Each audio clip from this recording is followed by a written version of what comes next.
Hey, Don, what's up? The steps. How do they work? Give it up. 1, 2, 3. Clean it up. 4 through 7. Make it up. 8 and 9. Keep it up. 10, 11, 12. Woo! Where'd you hear that? I heard it through the grapevine. Welcome. It's the AA Grapevine half-hour variety hour, featuring the collected voices of Alcoholics Anonymous. I'm Don, an alcoholic in Greensboro, North Carolina. Hey, everybody, I'm Sam, an alcoholic in Palm Springs, California. Do you ever feel like these AAs are just too Pollyanna? Everything's now all rainbows. We're all sitting around drinking that free bubble up and eating that rainbow stew. Don, you sound like you've been eating some rainbow stew. That's Merle Haggard, Rainbow Stew. Look it up. It's a hilarious song. I love it. You know, I went to a meeting and there was this old lady sitting up there on the front of the room, and she was talking about being sober for 40 years. And, you know, the thing is, it just gets better and better as long as I'm sober. And I was like 2 weeks sober. And I felt like, what is she talking about? She's in a dream world. That sounds like it might have sat like rainbow stew would on your belly. It's the truth. It was hard for me to accept that. But after being sober, in sobriety, things got better. And my life got better because I quit creating more problems. I started doing the next right thing, you know, making one choice that would be a choice that was a right choice instead of making one choice that was a wrong choice, followed by another wrong choice, followed by another wrong choice. When I was drinking, that's what I did. And I created destruction all around me. So my life got better, but that doesn't mean that everything in my life has gone perfectly. And sometimes in sobriety, we have to deal with major problems. There's death and there's illness and different things like that. Yeah, life shows up, and we're not guaranteed that life gets better. But what my experience has been and what I've heard so many people share is they get better at living life. Yeah. And I believe now that no matter what happens to me, I can stay sober through anything. Yeah, that's where I am too. You know, I went through a thing years ago. I was probably 5 years sober, maybe. We had sold our house. I was on a business trip, and my husband was taking care of the move, and we were going to be in our new house when I came back from the business trip. Everything fell through. I get a call when I'm in the airport, ready to board the plane to come home, that we don't have a home to go to. Oh, yeah. I mean, all of our house is sold. All of our stuff is in a truck parked on the side of the road where he's collecting the dog crates and the necessities that we need. One of the people on that business trip was someone who was involved with a hotel system that provides long stay. And she made an arrangement for us to stay in this long stay hotel with the dogs and everything for a week or so until we could figure out what we were going to do. And then, you know, I wound up staying in one place with the dogs. He was staying at another place, taking care of his work and all that. I was using a friend's office in his house for my business. And I doubled up on my meetings big time. You know, that was an important thing for me to do in that moment because my world was scattered. Nothing worked out the way that you had planned. Nothing worked out the way I planned. And two things that I can tell you about that time. Not once did the idea of taking a drink pop into my head. Mm-hmm. And very early in that entire situation, while we were still in that long stay hotel, a guy that I met in the rooms called me and asked me to sponsor him. And so we went and started talking about sponsorship. You are being taken care of Yes. by the AA community. Yes. And for me, that is where my higher power is. And when I've had times of, like, I had a number of strokes a few years ago, 4 strokes, which is 4 strokes too many. Indeed. And it was quite scary.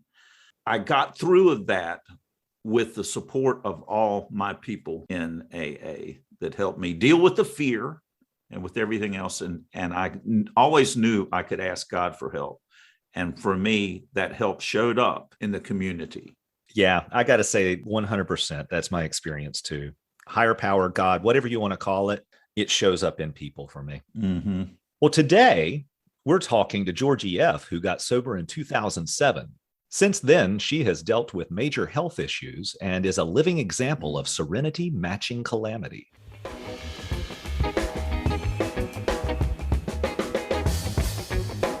My name's Georgi, and I'm an alcoholic from Virginia.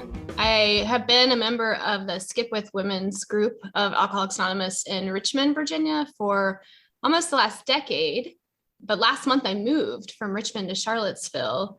And so I've had the fun experience of getting to tour AA in a new community. And so I don't have a home group yet, still looking for a new one here in town. Wow, that's kind of hard moving. Has that been difficult for you?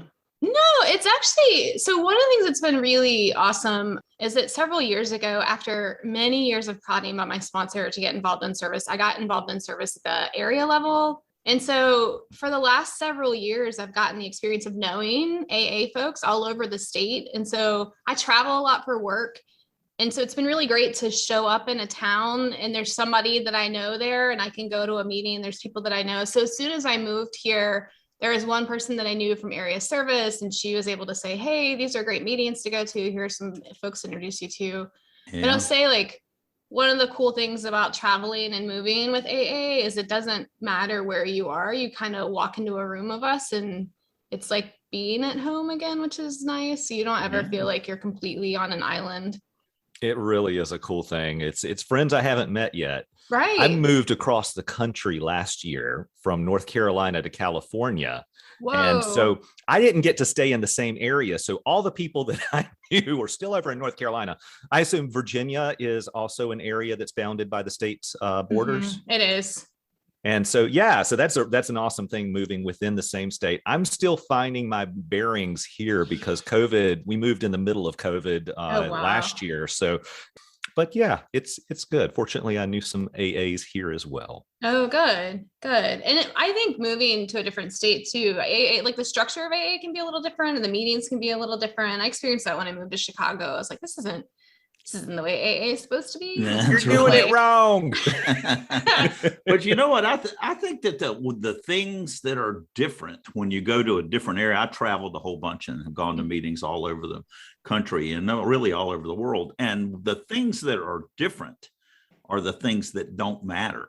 Right. And seriously. And I didn't know that before. So I thought this is like desperately important. No, that really is not very important. The color of the chips. We're not an issue. Yeah, or how often they give them out, right? Like they do that differently.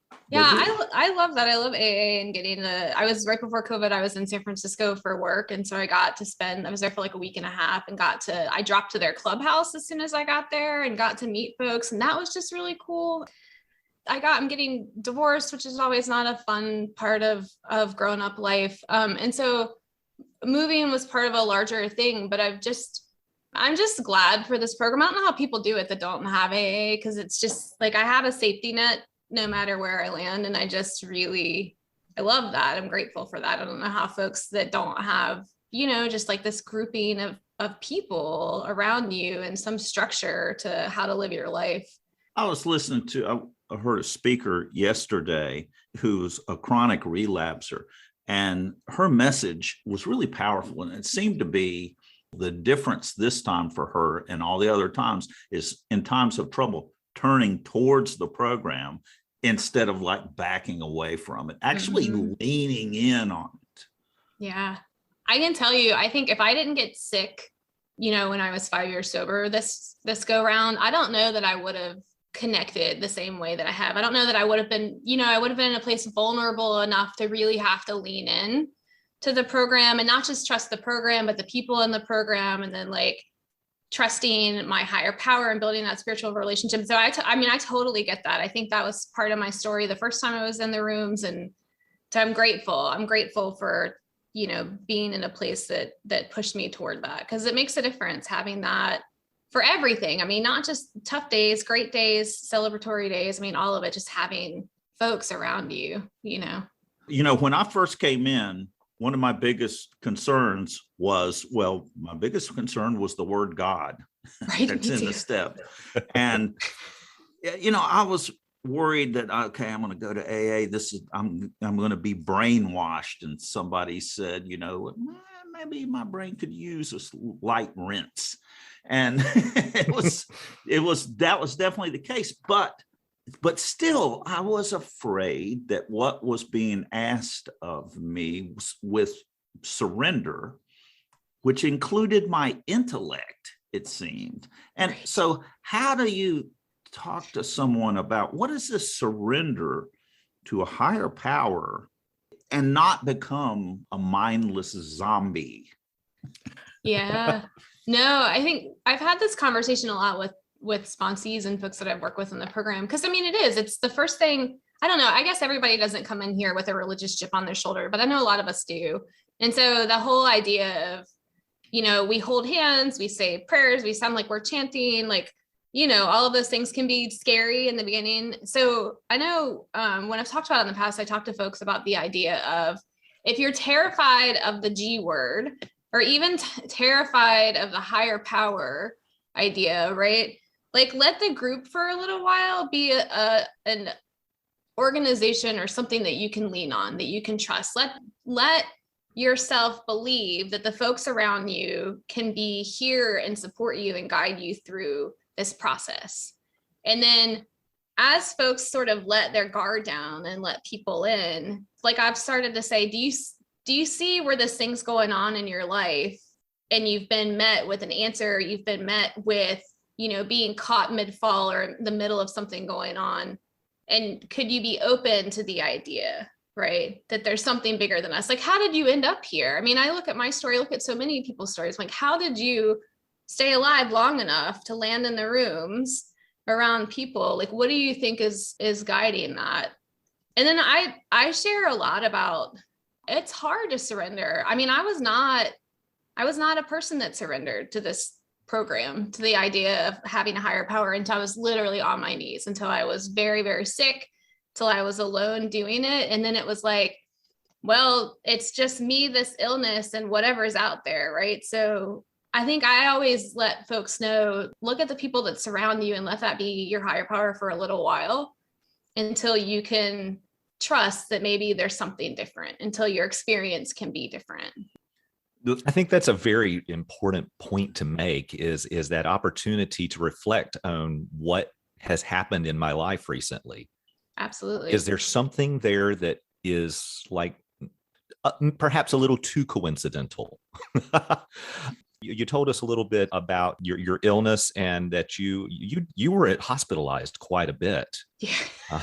And, you know, I related instantly to a period that I went through with 2 hospitalizations over a period of 2 months, with a ruptured appendix and the subsequent infections. And one of the things that I experienced in that time was, I was not railing at things. I was not shaking my fist at God or anything like that. What I found was that I truly gave myself over to the care of power greater than me. And in many ways, that was manifesting for me in the people in the hospital who were taking care of me. Mm-hmm. I won't say that I was a model patient. I was a good patient. I was grateful. I was not an angry patient. My gratitude for how they were taking care of me was really powerful for my experience of being ill and being able to trust in higher power. So that was a long-winded way of me saying, I related to what you had to say, and would you like to talk about any of that?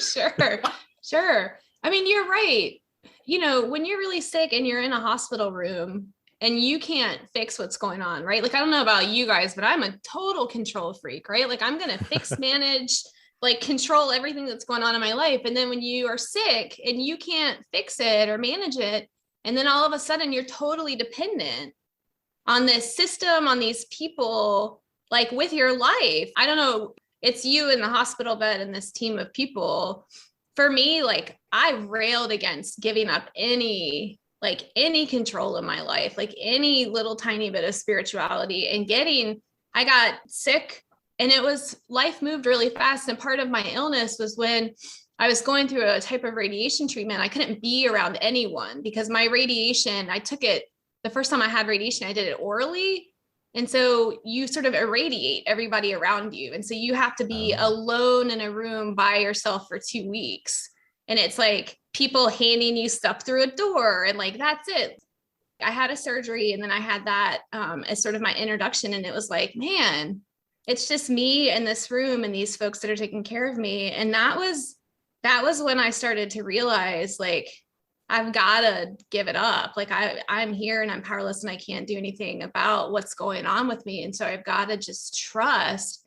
And my sponsor had this faith that was enormous, like just this huge faith. And she would talk about it all the time. And she would say, if you just stop trying to like manage and control everything and just let go for a little while, you'll start to see it around you. And I did.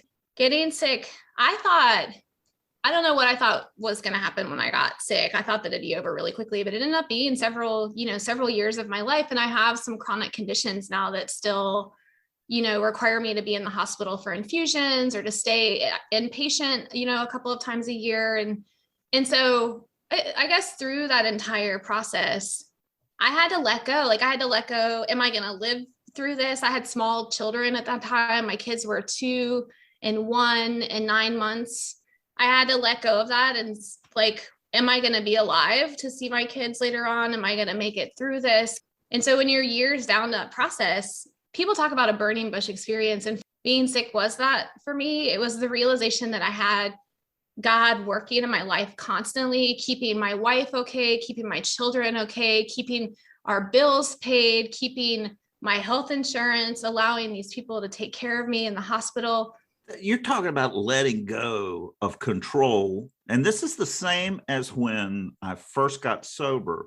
Well, I'm going to let go of the future and like my work. Do I have to, what I'm supposed to strive and fight and struggle to make clients call me up so my work continues, right? And it's up to me to push. And all of AA was saying, no, let go. And then it seems so nonsensical. It's the same thing when faced with illness. It's possible to let go and let my higher power take care of the future. And I just deal with what's going on just today. Right. And there's a big difference between letting go and being apathetic. Absolutely. Taking your claws out of something, right? Like trying to control and manage the outcome and right. Seriously.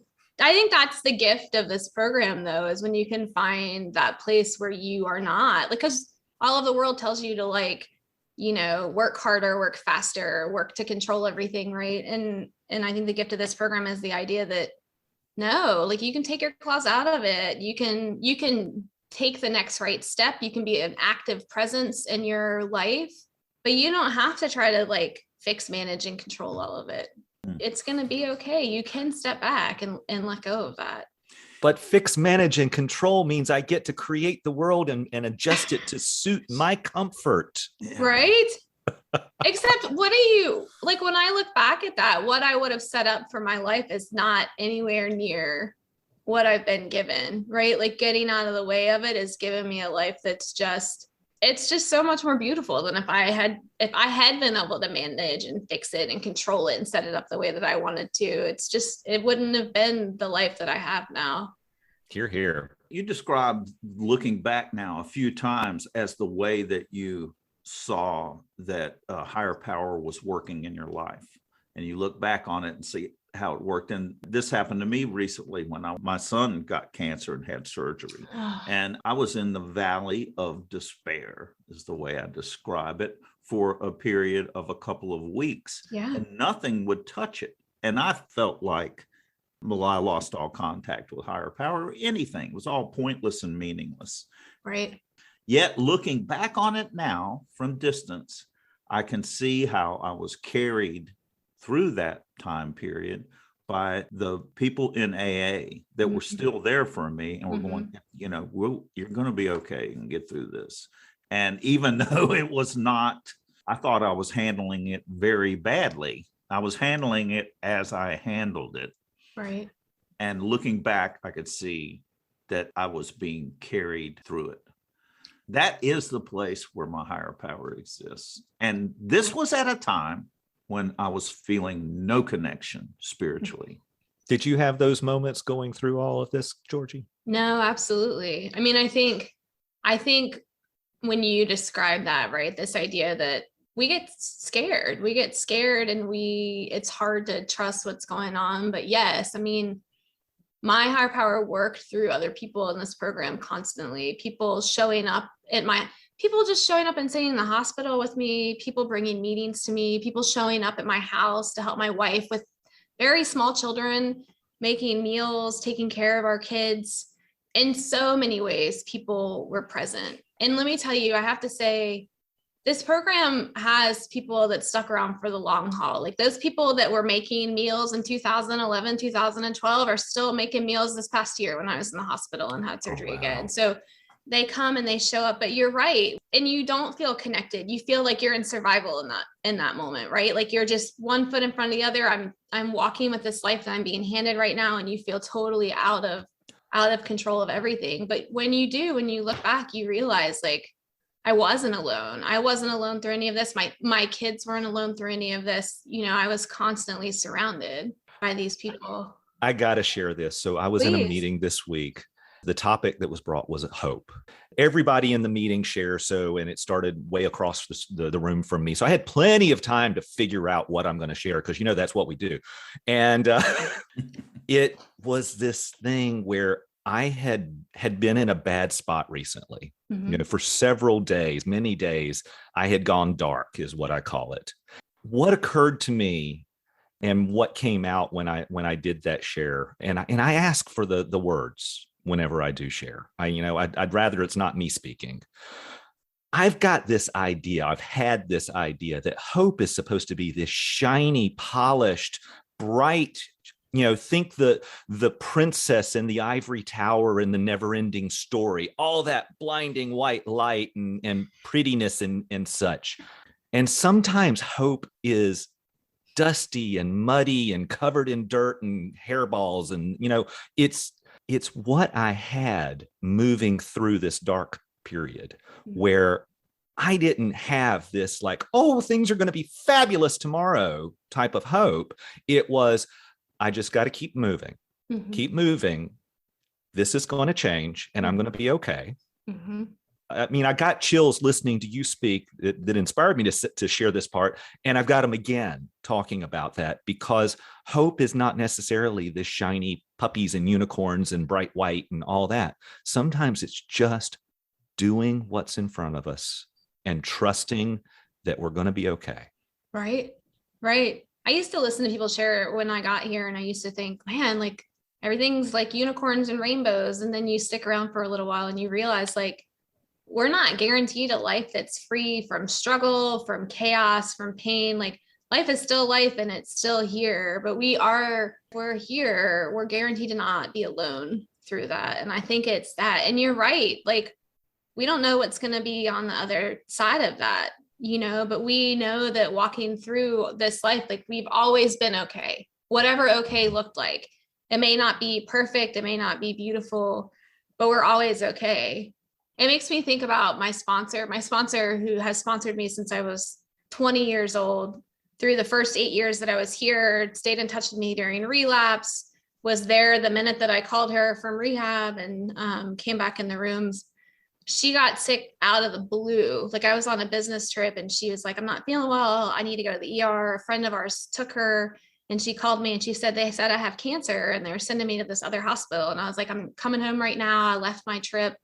And my sponsor took over a parent role for me a really long time ago. And so she was my person and I was her person. And I came home and I took off of work and I stayed at the hospital with her.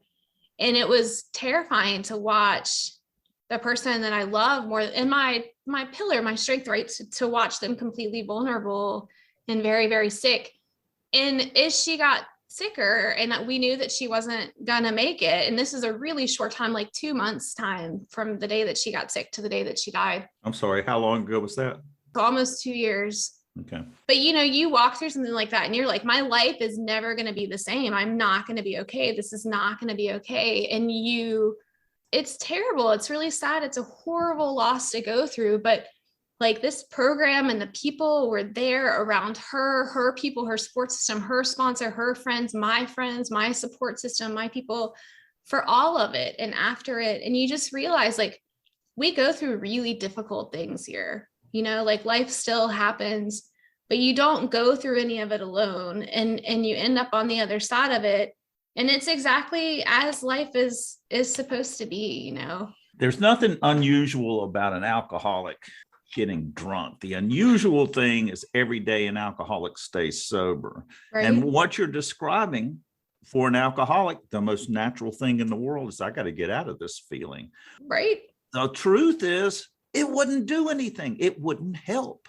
And it also would not just be getting drunk, would not just be the alcoholic behavior, just getting away from it. Yeah. I'm not going to show up for this. I can't take it. Right. And what a gift that is, right? Because that, you're absolutely right. Whether we go and drink or use or anything, right? Or just take off because we don't want to deal with it, like, that's us. That's what we do.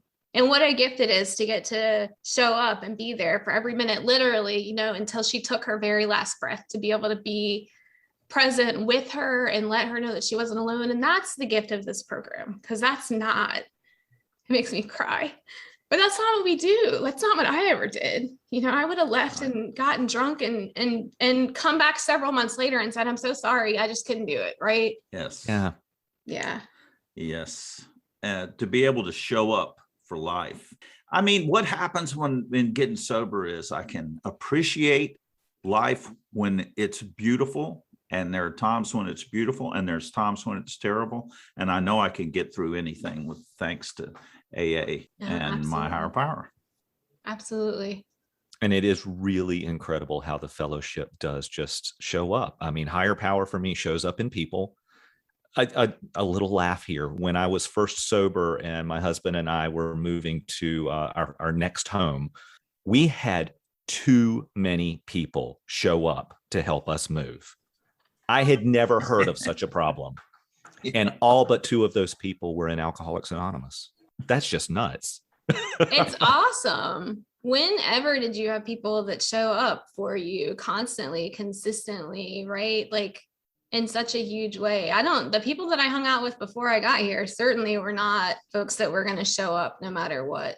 It's a gift. And I don't know about you guys, but like, the circle of people around me, I just laugh because we have so many differences, and there's so many, like, they're not people I would have ever imagined that we would come together and be best friends. Whether it's the person that's making hundreds of thousands of dollars a year as a financial planner, or it's the person that just came in the room 2 days ago and still doesn't have a bed to sleep in. Like, we all have this common tie. And when the people start talking, like, we are the same. We're the same. We're the same. Georgie, what would you say to that new person coming in who reads the steps and sees this idea of came to believe in a power greater than ourselves could restore us to sanity, and made a decision to turn our will and our lives over to the care of God as we understood him? What can you say to that person? I will tell them what my sponsor told me. And that was, you don't have to believe any of it right now. If you don't have a better solution for your life, give things a try.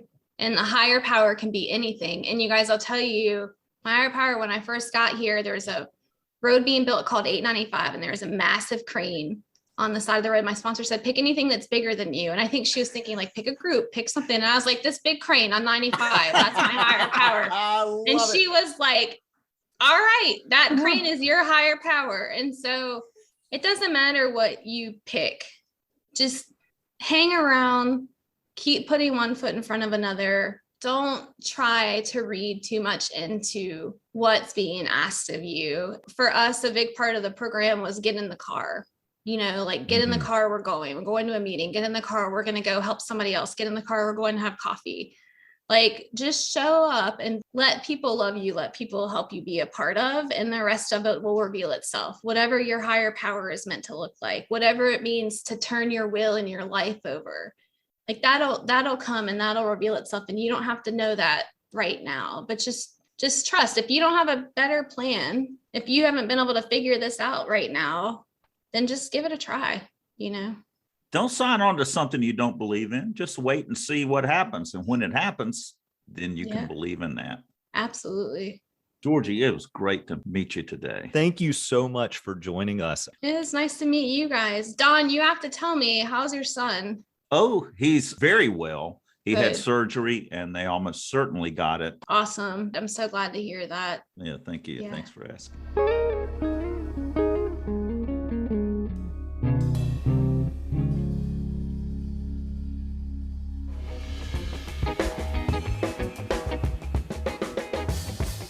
I'm at the very wit's end. Cuckoo. My wife really gave me a piece of her mind last night. As your sponsor, I have to point out, God sometimes speaks to us through our wives. Wow. I didn't know God used that kind of language.